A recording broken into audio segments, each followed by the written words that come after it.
81-80, Colorado defeats Washington. It's crazy. This homestand, obviously a success, 2 wins. They're a missed George King three-pointer in overtime against Washington State, and then Andrews' buzzer-beating attempt away from having a disastrous homestand here. Yeah, and from where I was sitting, that looked like cash. It did. So as soon as it left his hand, I was like, oh my God, he did it again, because he beat them on a buzzer beater last year in this building.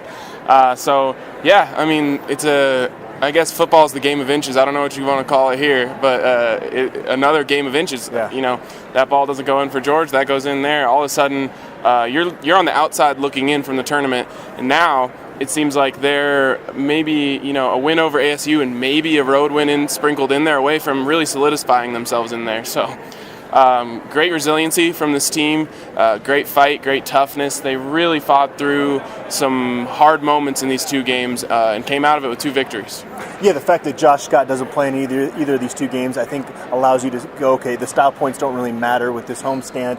Wesley Gordon, a career high 17 points, his 3rd straight double-double. If you could just be motivated, he's kind of a tease as a player, because there's so much, he can do so much more than he's done throughout his career here, but he still had a pretty good career. Yeah, I mean, he has been great. If this is any sort of preview of what you're going to see from him next year without Josh Scott on the floor, you're talking about an all-conference player at the very least.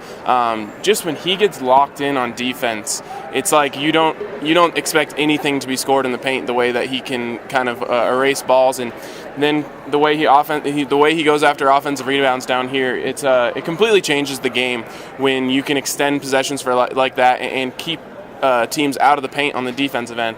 So when he's going and then he puts in 17 points, it's like that is big time basketball from a guy filling in for one of the best players in the country.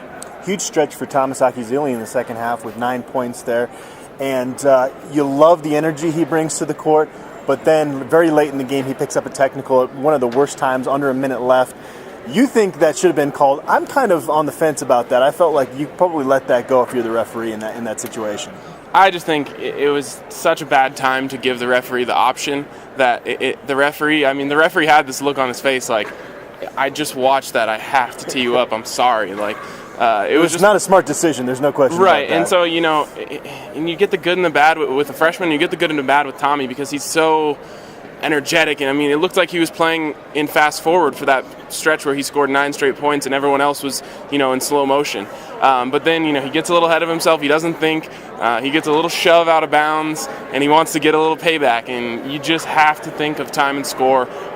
He's really lucky that didn't cost them the game. They out-rebound Washington by 20, but then they turn the ball over 22 times. It's funny with this basketball team. It's like either or. It seems like they can't out-rebound their opponent at a big margin and not turn it over. It's kind of like with this team, I guess you have to kind of accept that. They're not going to play a perfect basketball game. Yeah, they're like the weather in Colorado. You can never predict it. It might be fog one day or wind another day or snow or rain or sunshine. Whatever it is, they can't get everything going at once. And it kind of, I guess, gives you a good feeling about the team, for me at least, because there's still the chance that they could somehow put it all together. They've showed they're capable of each and every category. And, maybe in the semifinals of the Pac-12 tournament, it finally all comes together and they boost themselves up and whatever it is. The way that they win games without having it all put together, in my opinion, makes you feel good about the potential that they still might not have reached their ceiling. Yeah, they have 19 wins right now. They're heading out to Los Angeles to play USC and UCLA. Tad Boyle doesn't want to talk about that yet. He wants to enjoy this one.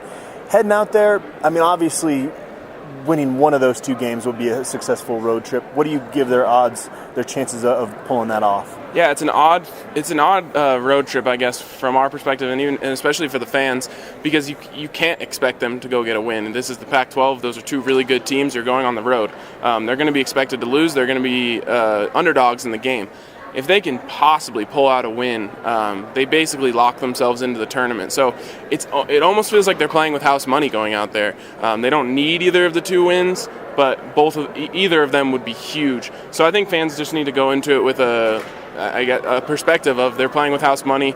Josh isn't going to be 100% no matter what. A win is complete gravy. After that trip out to LA, they're going to return here and play the Arizona schools. Again, just one more win away from that 20-win mark. Signing off from the Coors Event Center.